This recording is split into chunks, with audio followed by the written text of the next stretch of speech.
Las luces fluorescentes de la sala del tribunal 4B zumbaban como avispas furiosas. Llevaba 20 minutos mirándolas fijamente, tratando de mantener la compostura mientras el abogado de mi esposa hacía un espectáculo al examinar mi ropa. Señoría, me gustaría presentar como prueba el anexo 14, los 3 últimos recibos de sueldo del señor Rojas de su empleo en Déjeme Ver. Hojeó sus papeles con una lentitud exagerada. Ah, sí. Taller Mecánico Herrera. $2.947 al mes antes de impuestos. Dejó que esa cifra flotara en el aire como un mal olor. Mi clienta, Isabela Rojas, actualmente gana $14.500 al mes como directora senior de marketing en Prestige Communications. Su hija, Sofía, asiste a la Academia Riverside. Matrícula anual, $38.000. El ingreso anual del señor Rojas ni siquiera cubriría la mitad de eso. Yo estaba sentado en la mesa del acusado con mi camisa azul de botones de Walmart de $12.97, comprada en liquidación, y no dije nada. Mi abogado, un joven defensor público llamado Miguel Santos, que me había sido asignado hacía 3 semanas, se movió incómodo en su asiento. Señoría, continuó el abogado de Isabela, no estamos pidiendo nada irrazonable. Custodia principal para mi clienta. Visitas supervisadas para el señor Rojas 2 veces al mes y una pensión alimenticia calculada según el porcentaje estándar de sus ingresos. Hizo una pausa para causar efecto. Lo que, dada su situación financiera, sería de aproximadamente $427 al mes. Alguien en la galería soltó una risita. No me volví a mirar. Sabía que era la madre de Isabela, Diana. Una mujer que se había pasado los últimos 9 años recordándome que su hija se había casado con alguien inferior. Señor Rojas. Levanté la vista. La jueza Patricia Ochoa me estudiaba por encima de sus gafas de lectura. 50 y tantos años, pelo plateado recogido en un moño apretado. El tipo de rostro que había visto todos los trucos posibles y no se impresionaba con ninguno. Sí, señoría. Ha estado muy callado durante este proceso. ¿Tiene algo que decir en respuesta a la descripción de la parte contraria sobre su situación financiera? Miré a Miguel. Me hizo un pequeño gesto de asentimiento. Lo habíamos discutido. No, señoría, no en este momento. El abogado de Isabela se rió. Literalmente se rió, allí mismo en audiencia pública. Señoría, creo que el silencio del señor Rojas lo dice todo. Sabe que no puede mantener a su hija. ¿Sabe? Señor Castillo. La voz de la jueza Ochoa cortó como una cuchilla. No le pedí su comentario. Le hice una pregunta al señor Rojas y él la respondió. Castillo. Gregorio Castillo, socio de Castillo y Morrison, a $650 la hora, tuvo la decencia de parecer ligeramente avergonzado. Disculpe, señoría. La jueza Ochoa barajó unos papeles. Antes de proceder con los argumentos finales, necesito confirmar algunos detalles para el acta. Me miró de nuevo. Señor Rojas, por favor, diga su nombre legal completo. Respiré hondo. Este era el momento. Vicente Tomás Rojas. El nombre resonó en la silenciosa sala del tribunal. El bolígrafo de la jueza Ochoa dejó de moverse. Me miró lentamente, y vi cómo el color desaparecía de su rostro como el agua de un lavabo. Lo siento, dijo, su voz de repente cautelosa. ¿Podría repetirlo? Vicente Tomás Rojas, señoría. Me miró fijamente durante un largo momento. Luego se giró hacia su secretaria, una joven pelirroja con manos nerviosas, y le susurró algo que no pude oír. Los ojos de la secretaria se abrieron de par en par. Se levantó tan rápido que su silla raspó el suelo, y luego corrió hacia la puerta detrás del estrado del juez, con sus tacones repiqueteando frenéticamente. Gregorio Castillo frunció el ceño. ¿Hay algún problema, señoría? La jueza Ochoa no respondió.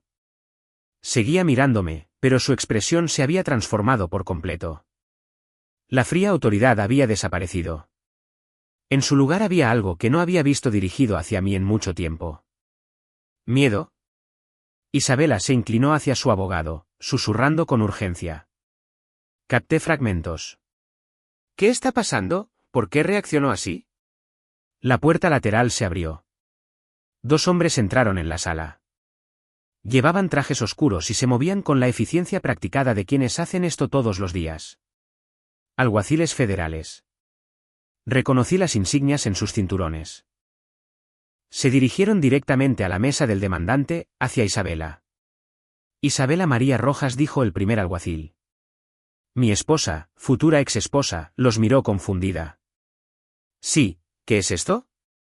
Estoy en medio de una audiencia de custodia. El alguacil sacó un documento. Señora Rojas, está arrestada por conspiración para cometer fraude, robo de fondos gubernamentales y obstrucción a la justicia. La sala estalló. Isabela gritó. Literalmente gritó. Un sonido primal de conmoción y negación que rebotó en las paredes de madera. ¿Qué? No. Esto es una locura. No he hecho nada.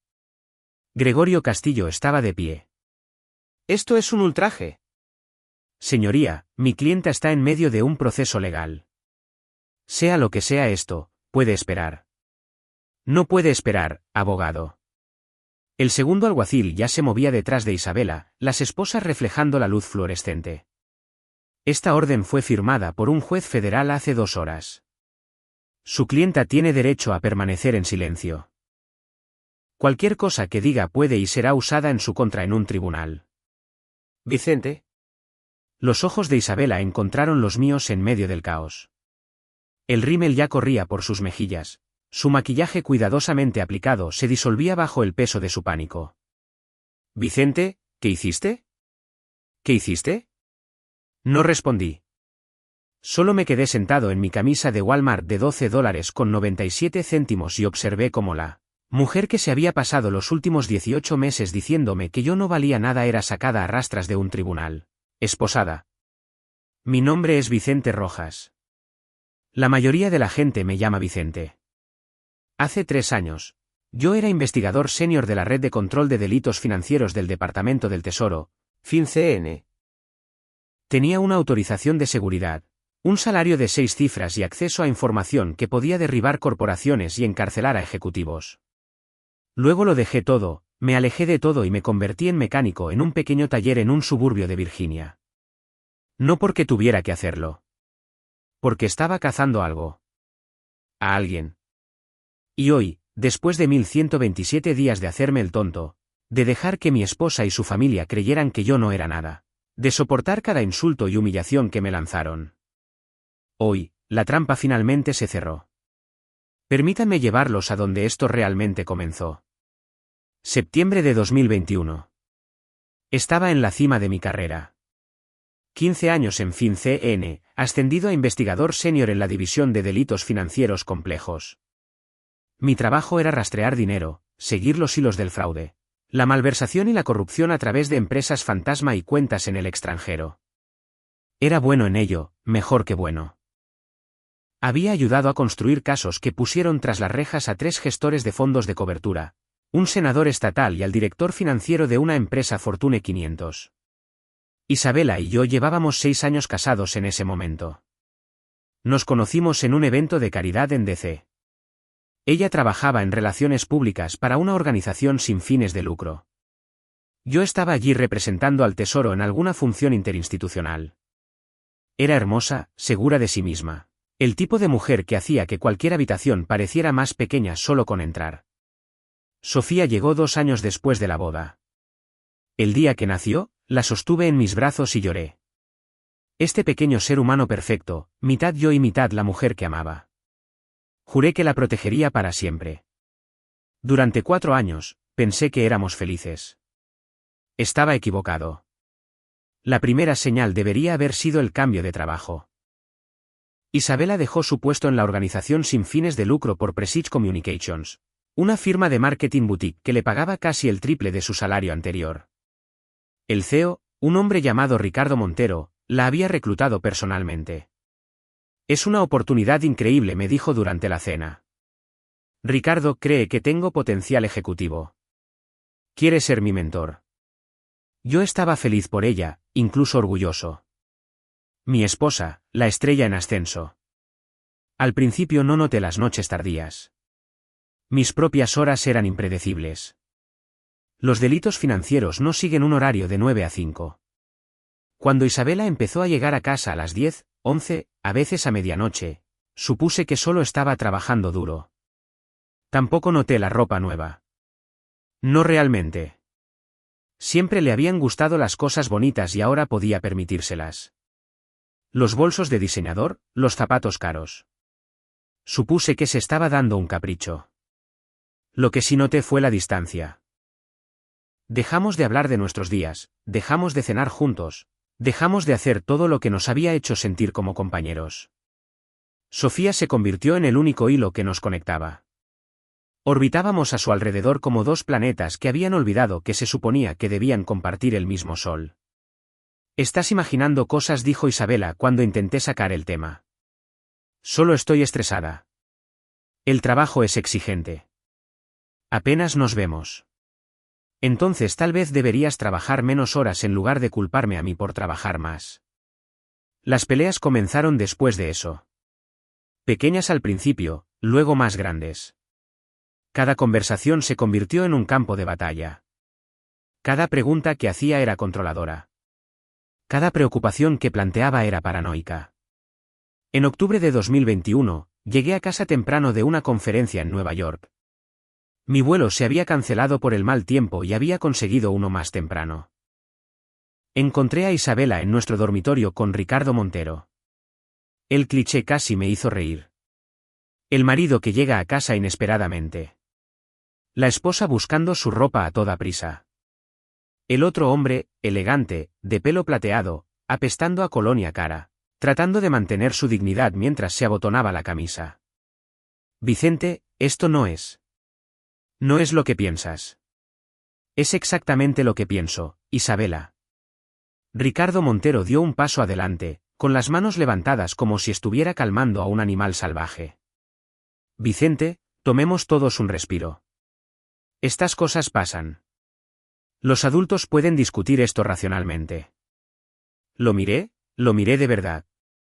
Llevaba 15 años en este trabajo. Sabía leer a la gente, sus microexpresiones, sus gestos, los pequeños movimientos que revelaban lo que realmente estaban pensando. Y en ese momento, mirando a Ricardo Montero, vi algo que iba más allá del simple adulterio. Arrogancia. La certeza absoluta de que era intocable. Fuera de mi casa, dije en voz baja. Ahora, Vicente. Fuera de mi casa antes de que te eche a patadas. ¿Se fue? Isabela lo siguió hasta la puerta, susurrando algo que no pude oír. Cuando volvió, su expresión había cambiado. La culpa seguía allí, pero debajo había algo más duro, algo calculado. Quiero el divorcio, dijo. Bien. Parpadeó. Esperaba que peleara, que suplicara, que le diera una ventaja. Bien, ¿eso es todo lo que tienes que decir? ¿Qué quieres que diga, Isabela? Te has estado acostando con tu jefe. Nuestro matrimonio se acabó. Se cruzó de brazos. Quiero la casa. Quiero la custodia principal de Sofía. Y quiero que entiendas que Ricardo tiene muy buenos abogados. Estoy seguro de que los tiene. ¿No vas a pelear conmigo por esto? Pensé en Sofía, en la vida que habíamos construido, en todas las horas que había pasado fuera de casa persiguiendo criminales, pensando que estaba marcando la diferencia. Y pensé en el rostro de Ricardo Montero. Esa confianza absoluta. Algo hizo clic en mi cerebro de investigador. Un patrón que había visto antes en docenas de casos. No, dije lentamente. No voy a pelear contigo. No por ahora. Esa noche, después de que Isabela se fuera a casa de una amiga, casi seguro el ático de Ricardo, me senté en mi oficina en casa y comencé a investigar. Prestige Communications siempre me había parecido extraña. Una pequeña firma de marketing que de alguna manera conseguía contratos con grandes corporaciones y agencias gubernamentales. Un CEO que vivía como un multimillonario a pesar de dirigir una empresa con solo 40 empleados. Una lista de clientes que incluía contratistas de defensa, compañías farmacéuticas y 3 agencias federales diferentes. Me llevó 2 horas encontrar la primera irregularidad. Me llevó 2 semanas comprender el alcance de lo que estaba viendo. Ricardo Montero no solo dirigía una firma de marketing. Dirigía una operación de lavado de dinero. Y mi esposa estaba justo en medio de todo. Debería haberlo denunciado de inmediato. Eso es lo que exigía el protocolo. Yo era un investigador federal que descubrió posibles delitos financieros. El procedimiento correcto era documentarlo todo, entregárselo a mis superiores y dejar que el sistema siguiera su curso. Pero había un problema. Ricardo Montero tenía contactos serios. Su lista de clientes incluía a personas con el poder de hacer desaparecer investigaciones, de transferir agentes incómodos, de enterrar pruebas, de asegurarse de que ciertos nombres nunca aparecieran en ciertos informes. Lo había visto suceder antes. Casos sólidos, pruebas contundentes, testigos dispuestos a declarar, todo evaporándose porque alguien hizo una llamada a otra persona que le debía un favor. Si lo denunciaba por los canales normales, existía una posibilidad muy real de que Ricardo se enterara. Y si Ricardo se enteraba, las pruebas se desvanecerían. Peor aún, mi hija vivía en una casa con un hombre que dirigía una empresa criminal. Si me movía demasiado rápido, si lo asustaba, Sofía podría quedar atrapada en el fuego cruzado. Así que tomé una decisión que me costaría todo y que finalmente me lo devolvería todo. Fui a la única persona en la que confiaba absolutamente, Héctor Rivera, mi mentor en FinCEN, de 63 años, a 3 de la jubilación y el hombre más incorruptible que había conocido. Nos reunimos en un café en Arlington, el tipo de lugar donde nadie se fija en dos hombres de traje teniendo una conversación tranquila. ¿Estás seguro de esto?, preguntó Héctor después de que le expuse todo. He rastreado $47 millones a través de Prestige Communications solo en los últimos 18 meses. Empresas fantasma en Delaware, cuentas offshore en las Caimán, honorarios de consultoría falsos a entidades que no existen. Y eso es solo lo que pude encontrar con acceso limitado. ¿Y tu esposa? Revolví mi café. Ha estado firmando facturas, autorizando pagos. ¿Sí sabe lo que realmente está haciendo? Negué con la cabeza. No lo sé. Quizás sí. Quizás se ha convencido de que es solo contabilidad creativa. O quizás sabe exactamente lo que está haciendo y no le importa. Héctor guardó silencio por un largo momento. Luego dijo lo que temía que dijera. Tienes que dar un paso atrás, Vicente. Estás demasiado cerca de esto. Conflicto de intereses ni siquiera empieza a describirlo. Lo sé. Si alguien se entera de que has estado investigando al empleador de tu propia esposa. Lo sé, Héctor. Podrías perder tu trabajo, tu autorización, todo. Lo sé. Lo miré. Por eso te pido ayuda. No como mi supervisor, como mi amigo. Héctor me estudió durante un largo rato. Pude verle sopesando las opciones, calculando los riesgos. Finalmente, asintió. ¿Qué necesitas? Necesito desaparecer de FinCEN silenciosamente. Una razón que no levante sospechas. ¿Quieres trabajar encubierto? Algo así, pero no oficialmente. Quiero renunciar, dimitir, hacer que parezca que el divorcio me destruyó. Como si no pudiera soportar el estrés. Vicente, si sigo siendo investigador, la gente de Ricardo me vigilará. Monitorean a los empleados federales, he visto los archivos. Pero si solo soy otro trabajador del gobierno agotado cuya esposa lo dejó por un tipo rico. Nadie presta atención a los perdedores. Y mientras tú te haces el perdedor. Yo sigo investigando en silencio, extraoficialmente, construyendo un caso tan sólido, tan completo que para cuando lo presente, no habrá forma de que nadie pueda hacerlo desaparecer. Héctor negó con la cabeza lentamente. Estás hablando de años, Vicente.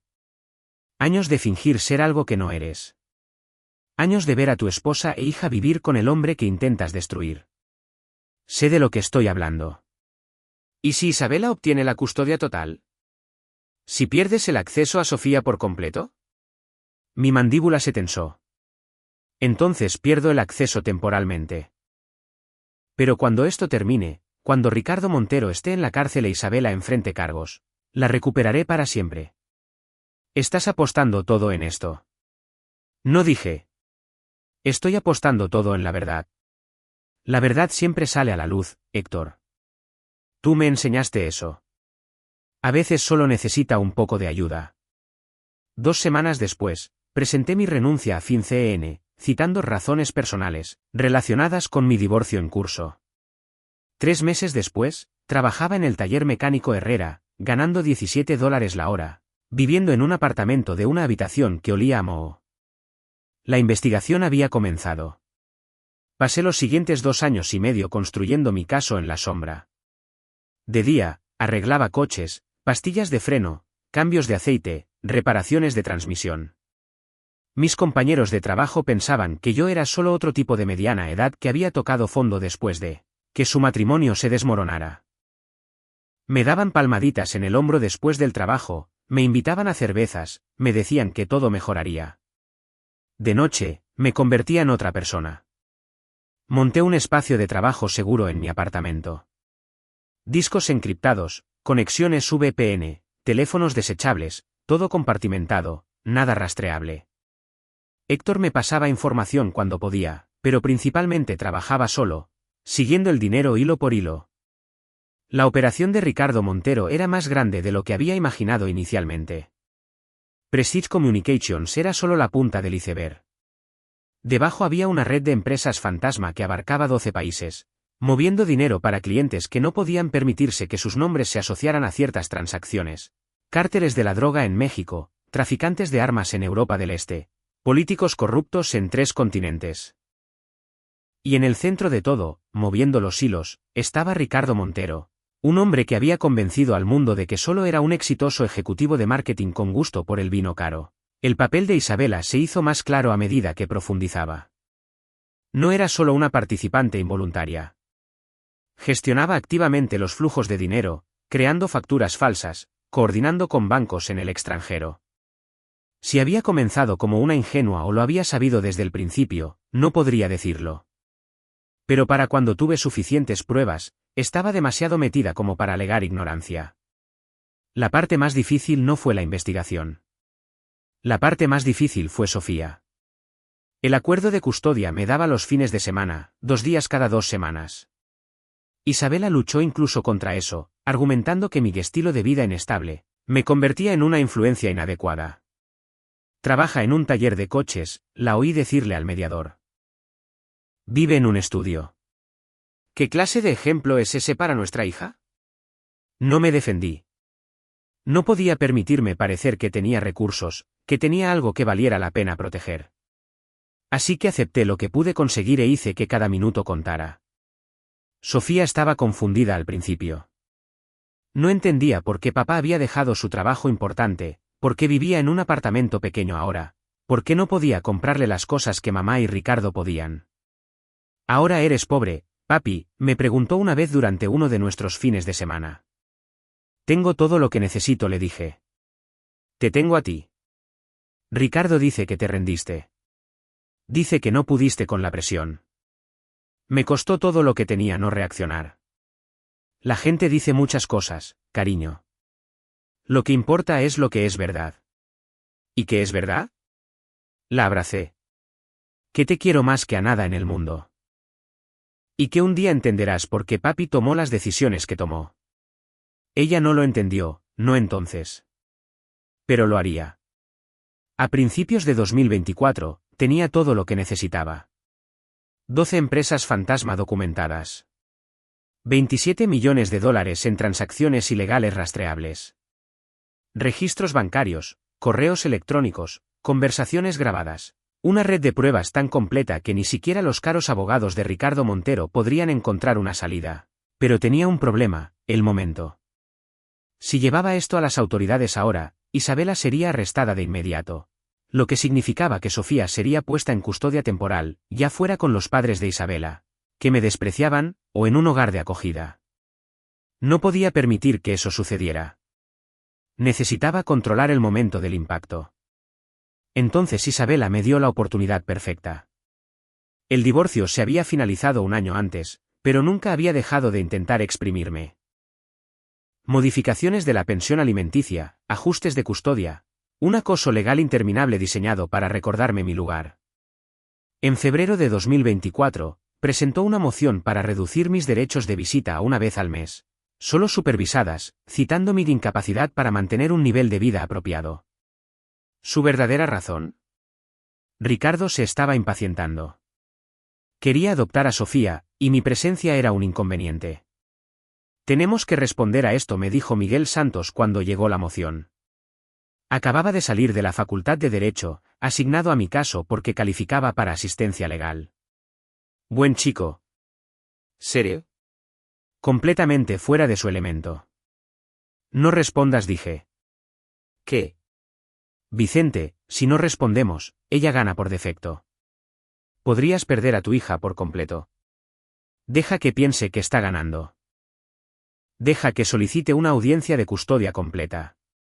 ¿Por qué querrías eso? Lo miré. Porque la necesito en un tribunal, en una fecha específica, frente a un juez específico. Miguel me miró fijamente. ¿Qué es lo que no me estás contando? Mucho. Pero necesito que confíes en mí. ¿Confiar en ti? Vicente, soy tu abogado. Se supone que debes contármelo todo. No esta vez. Puse una mano en su hombro. Cuando esto termine, te lo explicaré. Pero ahora mismo, necesito que hagas exactamente lo que te digo. Deja que tenga su audiencia. Deja que piense que ha ganado. Y cuando entremos en esa sala, no digas una palabra a menos que yo te lo diga. Esto es una locura. Probablemente. ¿Lo harás? Miguel me miró durante un largo momento. Lo que sea que viera en mi rostro debió convencerlo, porque finalmente asintió. De acuerdo. Pero si esto te explota en la cara, te diré, te lo dije. Justo. La audiencia se programó para el 17 de junio. Tenía 4 meses para poner las últimas piezas en su lugar. La primera pieza fue Héctor Rivera. Se había jubilado de FinCEN 6 meses antes, pero sus contactos permanecían intactos. Más importante aún, tenía relaciones con gente en el FBI y el Departamento de Justicia en la que se podía confiar, gente que no alertaría a Ricardo Montero. ¿Está listo?, preguntó Héctor cuando nos reunimos en nuestro café habitual. Deslicé un disco duro sobre la mesa. Todo. 3 años de investigación. Cada transacción, cada empresa fantasma, cada nombre. Héctor cogió el disco, dándole vueltas en sus manos. Sabes, una vez que entregue esto, no hay vuelta atrás. Actuarán rápido. Lo sé. Isabela podría pasar un tiempo considerable en la cárcel. Años. También lo sé. ¿Y estás bien con eso? Es la madre de Sofía. Pensé en mi hija, en la vida que había estado viviendo, rodeada de lujo comprado con dinero sucio, criada por una mujer que había elegido la riqueza sobre la integridad. Sofía merece saber la verdad, dije. Sobre su madre, sobre Ricardo, sobre todo. Merece la oportunidad de crecer sin mentiras. Héctor asintió lentamente. ¿Cuándo quieres que actúen? 17 de junio. Hay una audiencia de custodia programada. Quiero que le entreguen la orden a Isabela en la sala del tribunal. Eso es teatral. Eso es justicia. Héctor sonrió, una expresión rara en él. Siempre tuviste un toque para lo dramático. La segunda pieza fue la jueza Patricia Ochoa. Había investigado a todos los jueces de familia del distrito. La mayoría estaban comprometidos de una forma u otra, contribuciones de campaña de bufetes de abogados, conexiones sociales con donantes ricos. Pero Ochoa era diferente. Su hermano había muerto a manos de un conductor ebrio hace 20 años. El conductor era un gestor de fondos de cobertura que había contratado abogados caros y se había librado con libertad condicional. Ochoa había dedicado su carrera a asegurarse de que el dinero no pudiera comprar la justicia en su tribunal. Más importante aún, había sido fiscal federal antes de ser jueza. Todavía tenía contactos en el Departamento de Justicia. Reconocería la importancia de mi nombre en el momento en que lo dijera. La tercera pieza fue el momento. El FBI acordó ejecutar la orden de arresto exactamente a las 10:45 de la mañana del 17 de junio, 15 minutos después de iniciada la audiencia. Tiempo suficiente para que Isabela y su abogado establecieran su arrogancia en el acta. Lo suficientemente corto como para que no tuvieran tiempo de sentir que la trampa se cerraba. Todo estaba en su lugar. Todo lo que tenía que hacer era entrar en esa sala con mi camisa de Walmart y dejar que me subestimaran una última vez. La mañana del 17 de junio, me desperté a las 5 de la madrugada. No podía dormir de todos modos. Me duché, me afeité y me puse la ropa más barata que tenía, la camisa azul de botones de Walmart, pantalones caqui que había comprado en Goodwill, zapatos gastados que habían visto días mejores. Me miré en el espejo. Durante 3 años, había interpretado este papel, el hombre roto, el fracasado, el exmarido que no podía competir con el novio multimillonario de su esposa. Hoy, la actuación terminaría. Mi teléfono vibró. Un mensaje de Héctor. Activos en posición. Luz verde confirmada. Buena suerte. Respiré hondo y salí por la puerta. Era hora de recuperar a mi hija. El caos en la sala del Tribunal 4B duró aproximadamente 7 minutos. Isabela gritó todo el tiempo mientras la esposaban. Me gritó a mí, le gritó al alguacil, le gritó a Gregorio Castillo que hiciera algo. Castillo lo intentó, objetando, exigiendo explicaciones, amenazando con demandas, pero a las órdenes federales no les importan las horas facturables. Cuando finalmente la sacaron, la sala quedó en silencio. La jueza Ochoa se quitó las gafas y me miró. Señor Rojas, o debería decir, exinvestigador especial Rojas. Vicente está bien, señoría. Me estudió durante un largo momento. Revisé la declaración jurada resumida que el FBI proporcionó esta mañana. Debo decir que, en 23 años en el estrado, nunca he visto nada como esto. Lamento la interrupción en su tribunal. No lo lamente. Un atisbo de algo, admiración tal vez, cruzó su rostro. El abogado de su exesposa pasó la última hora diciéndome que usted era un padre inadecuado porque trabaja en un taller mecánico. Mientras tanto, usted ha estado llevando a cabo una investigación encubierta de 3 años que acaba de desmantelar una de las mayores operaciones de lavado de dinero de la costa este. Castillo, todavía de pie en la mesa del demandante, se había puesto pálido. Señoría, no tenía conocimiento de las actividades de mi clienta. Ahórreselo, abogado. Va a tener problemas más grandes que este caso de custodia una vez que el FBI comience a investigarla. Representación legal de Prestige Communications. Castillo se sentó pesadamente. La jueza Ochoa se volvió hacia mí. Dadas las circunstancias, suspendo todos los acuerdos de custodia pendientes de una revisión completa. Sin embargo, basándome en las pruebas presentadas hoy y la obvia inadecuación de la situación de vida actual de la madre, le concedo la custodia temporal de emergencia de su hija, con efecto inmediato. Cerré los ojos. 3 años, 1127 días haciéndome el tonto. Y ahora, finalmente, Sofía volvía a casa. Señor Rojas. Abrí los ojos. Sí, señoría. Vaya por su hija. Y la próxima vez que esté en mi tribunal casi sonrió, vista lo que quiera. La escuela estaba a solo 15 minutos. Conduje en silencio, con las manos firmes en el volante. La adrenalina se estaba desvaneciendo, reemplazada por algo más tranquilo. No triunfó. No se sentía como una victoria. Se sentía como si finalmente estuviera dejando un peso que había estado cargando durante tanto tiempo que había olvidado cómo era estar erguido. La Academia Riverside era todo lo que Isabela había querido para Sofía. Edificios de piedra, céspedes bien cuidados, estudiantes con uniformes planchados caminando entre clases, un monumento de $38.000 al año a la creencia de que el dinero puede comprarles a tus hijos un futuro mejor.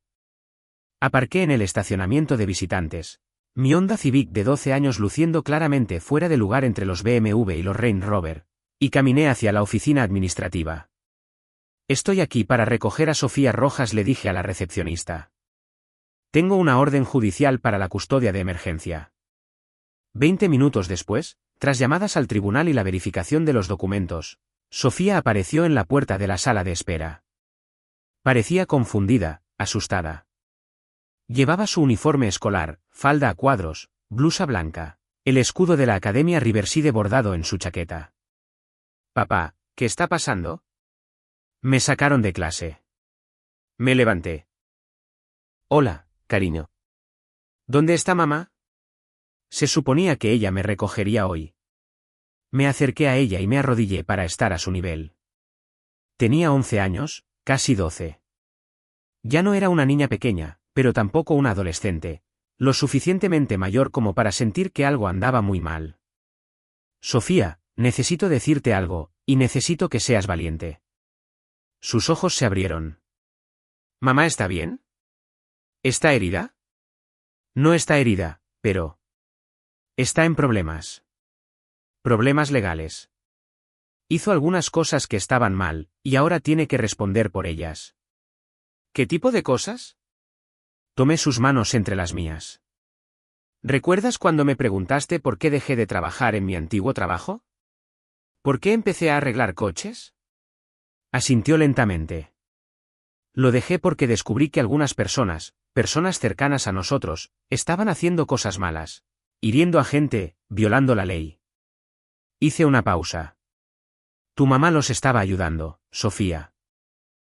No sé si entendía lo grave que era al principio, pero fue parte de ello. El rostro de Sofía se arrugó. No, mamá no haría eso. Ella no es una criminal. Es mi mamá. Lo sé, y todavía te quiere. Eso no ha cambiado. ¿Entonces por qué? Las lágrimas corrían por sus mejillas ahora. ¿Por qué tuviste que delatarla? ¿Por qué no pudiste dejarlo estar? La abracé. Al principio se resistió, su cuerpo rígido de ira y confusión, pero luego se derrumbó contra mí, sollozando. Porque la verdad importa, cariño. Incluso cuando duele, incluso cuando es más fácil mirar hacia otro lado. Le acaricié el pelo. Tu mamá tomó decisiones, malas decisiones, y esas decisiones tienen consecuencias. Pero eso no significa que tú hicieras algo malo. No significa que nadie haya dejado de quererte. Quiero verla. Lo harás. Te lo prometo. Pero ahora mismo, vienes a casa conmigo. Se apartó y me miró. Sus ojos estaban rojos, su cara manchada de lágrimas. Tu apartamento es demasiado pequeño. A pesar de todo, casi me reí. Sí, lo es. Ya encontraremos una solución. No quiero dejar mi escuela. Hablaremos de eso también. No quiero nada de esto. Lo sé, nena. Yo tampoco. Me levanté y tomé su mano. No la apartó. Papá. Sí. ¿Realmente trabajaste en un taller de coches todo este tiempo solo para atrapar a mamá? Pensé en todas esas noches en mi apartamento abarrotado, estudiando registros financieros mientras mis vecinos ponían música a través de las delgadas paredes. Todos esos días bajo los capós de los coches, con grasa en las manos, fingiendo ser alguien que no era. No solo para atraparla, dije. Para protegerte.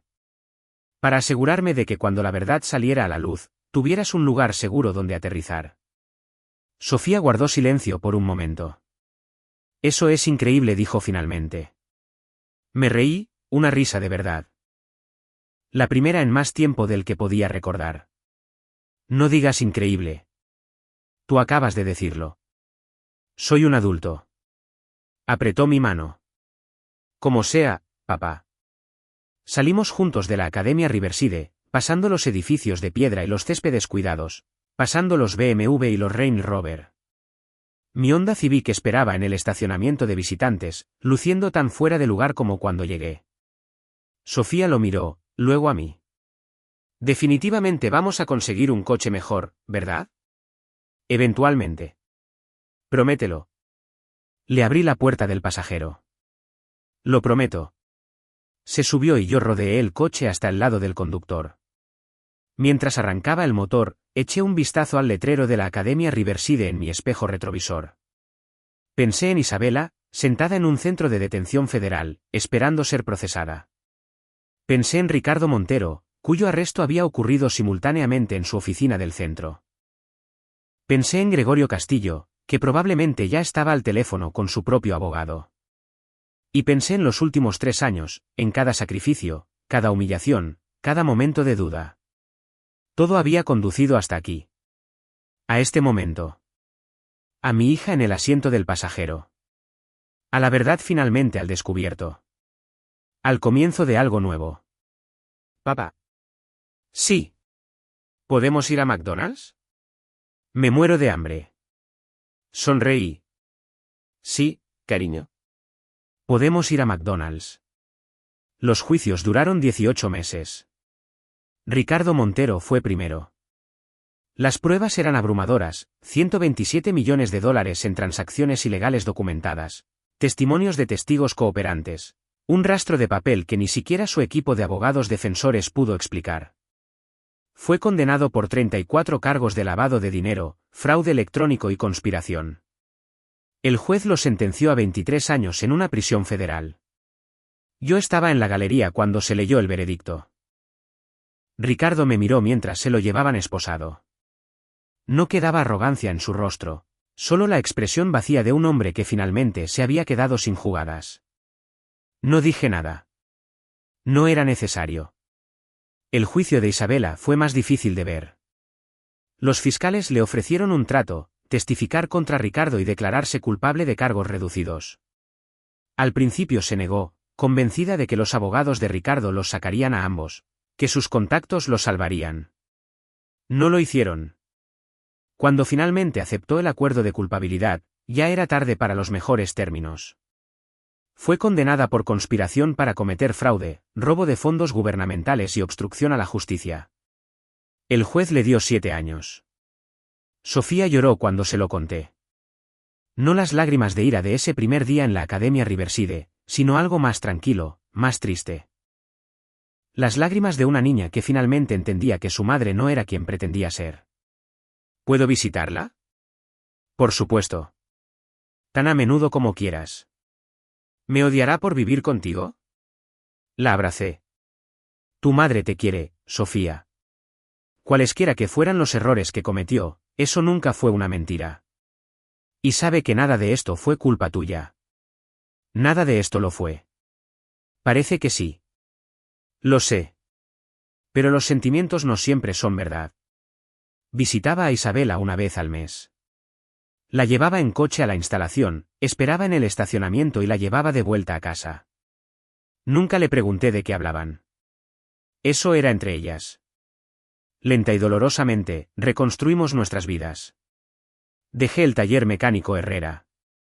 Francisco Herrera, el dueño, realmente lloró cuando le dije que me iba. El mejor mecánico que he tenido, dijo. Incluso si eras una especie de agente secreto del gobierno todo el tiempo. Solo un investigador, dije. Y no mentía sobre que me gustaba el trabajo. Hay algo honesto en arreglar cosas con las manos. Si alguna vez quieres volver, el taller siempre está abierto. Le estreché la mano. Lo aprecio, Paco. Más de lo que crees. Me ofrecieron mi antiguo puesto en FinCEN. Mejor, de hecho, un puesto de supervisor con un aumento significativo. La agencia estaba feliz de tenerme de vuelta, especialmente después de que el caso Montero apareciera en los titulares nacionales. Lo rechacé. 3 años de trabajo encubierto me habían cambiado. Ya no quería pasar mi vida en una oficina, persiguiendo rastros de papel y presentando informes. Quería algo diferente. Usé el pago retroactivo que había acumulado durante mi renuncia. Resultó que Héctor había arreglado discretamente que mi salario continuara, canalizado a través de un fondo discrecional, para comprar una pequeña casa en un barrio tranquilo. 3 dormitorios, un patio trasero, un garaje donde todavía podía trastear con coches los fines de semana. Nada lujoso. Solo lo suficiente. Sofía se cambió a una escuela pública en otoño. Al principio se quejó, la Academia Riverside había sido todo lo que conocía. Pero en un mes, había hecho amigos, se había unido al equipo de fútbol y empezó a hablar de lo real, que se sentía todo. ¿Real?, le pregunté una noche durante la cena. En Riverside, todo el mundo fingía todo el tiempo. Fingían ser ricos, fingían ser felices, fingían que se gustaban. Se encogió de hombros. Aquí, la gente es solo gente. ¿Es eso mejor? Sí, creo que sí. Empecé a trabajar como consultor para agencias de la ley, FBI, Departamento de Justicia, ocasionalmente el Tesoro. Investigación de delitos financieros, programas de formación para nuevos agentes, testimonio experto en casos importantes. El trabajo era flexible, bien pagado y me permitía estar en casa todas las noches para cenar. Héctor Rivera vino a visitarnos una vez, aproximadamente un año después de que todo terminara. Nos sentamos en el porche trasero, bebiendo cerveza y viendo a Sofía patear un balón de fútbol por el patio. Hiciste algo extraordinario, dijo Héctor. 3 años. La mayoría de la gente se habría quebrado. La mayoría de la gente no tiene una hija que proteger. Esa no es la única razón. Podrías haberlo denunciado todo en el momento en que lo descubriste, haberte llevado la victoria rápida. Pero sabías que no sería suficiente. Ricardo tenía demasiados contactos. El caso habría desaparecido. Quizás. O quizás solo querías asegurarte de que no hubiera escapatoria. Héctor sonrió. Siempre fuiste minucioso. Demasiado minucioso, según mi exesposa. ¿Cómo está Isabela? Miré a Sofía marcar un gol imaginario contra un portero imaginario. Sobreviviendo. Empezó a tomar clases. Contabilidad, de todas las cosas. Dice que quiere entender lo que realmente estaba haciendo todos esos años. ¿Le crees? Creo que quiere ser mejor. Si realmente cambiará. Me encogí de hombros. Eso no depende de mí. ¿Y Sofía? ¿Cómo está llevando todo esto? Es resistente. Más fuerte de lo que esperaba. Hice una pausa. La semana pasada me preguntó si creía que su madre era una mala persona. ¿Qué le dijiste? Le dije que su madre era una persona que tomó malas decisiones. Que hay una diferencia. Y que la gente puede cambiar si realmente quiere. ¿Crees eso? Pensé en Isabela, en la mujer con la que me casé, la mujer que descubrí en nuestro dormitorio con otro hombre, la mujer que vi ser sacada a rastras de un tribunal esposada. Creo en las segundas oportunidades, dije finalmente. Creo que lo peor que has hecho no tiene por qué ser lo último que hagas. Pero también creo que el perdón hay que ganárselo. Y algunas cosas tardan mucho tiempo en recuperarse. Héctor asintió lentamente. Es una buena respuesta. Es la única que tengo. Sofía vino corriendo, sudorosa y sonriendo. Papá. ¿Viste ese gol? Lo vi. Como si fueras Messi. ¿Quién es Messi? Miré a Héctor. Oficialmente soy viejo. Bienvenido al club. Más tarde esa noche, después de que Héctor se fuera y Sofía estuviera dormida, me senté solo en mi sala de estar. La casa estaba en silencio, el tipo de silencio que solía temer en mi estudio, pero que ahora se sentía pacífico. En la mesa de centro había una fotografía enmarcada, la única que había conservado de mi antigua vida, Sofía, a los 3 años, riéndose de algo fuera de cámara, con todo su rostro iluminado de alegría. Esa niña no tenía idea de lo que se avecinaba. Ni idea de que el matrimonio de sus padres implosionaría, que su madre iría a la cárcel, que su padre pasaría 3 años fingiendo ser un fracasado solo para protegerla. Pero había sobrevivido. Ambos lo habíamos hecho. Pensé en Gregorio Castillo riéndose de mi camisa de Walmart. Pensé en la cara de la jueza Ochoa cuando escuchó mi nombre. Pensé en Isabela gritando mientras la sacaban de la sala del tribunal. Y pensé en la lección que todo esto me había enseñado. La gente te subestimará. Mirarán tu ropa, tu trabajo, tu cuenta bancaria y pensarán que conocen tu valor. Se reirán de ti, te descartarán, te darán por perdido. Déjalos. Porque a la verdad no le importan las apariencias. A la verdad no le importan los trajes de diseñador ni los abogados caros ni cuánto dinero tienes en el banco. La verdad solo espera, paciente como una piedra, hasta que llega el momento de revelarse. Y cuando llega ese momento, todo cambia. A veces Sofía me pregunta si me arrepiento. 3 años de mi vida pasados fingiendo estar roto. 3 años de cambios de aceite y reparaciones de frenos y viviendo en un estudio mientras mi exesposa organizaba cenas en la mansión de un multimillonario. Le digo lo mismo cada vez. Lo haría de nuevo en un abrir y cerrar de ojos. No por venganza. La venganza es hueca. Te llena por un momento y te deja más vacío que antes. Lo hice por la verdad. Lo hice porque algunas cosas son más importantes que la comodidad, más importantes que el orgullo, más importantes que lo que los demás piensen de ti. Lo hice porque mi hija merecía crecer sabiendo que su padre nunca dejaría de luchar por ella, sin importar el costo, sin importar cuánto tiempo tomara. Así que aquí está mi pregunta para ti. ¿Qué sacrificarías para proteger a las personas que amas? ¿Hasta dónde llegarías para asegurarte de que la verdad salga a la luz? Yo fui a un tribunal con una camisa de $12 y dejé que se rieran de mí. Pasé 3 años como un don nadie, esperando el momento perfecto para revelarlo todo. Y si tuviera que hacerlo de nuevo, usaría la misma camisa. Dime lo que piensas en los comentarios. Leo cada uno de ellos. Y si conoces a alguien que ha sido subestimado, que ha sido descartado, a quien le han dicho que no es suficiente, comparte esto con ellos. A veces, las personas que parecen no tener nada son las que tienen todas las cartas.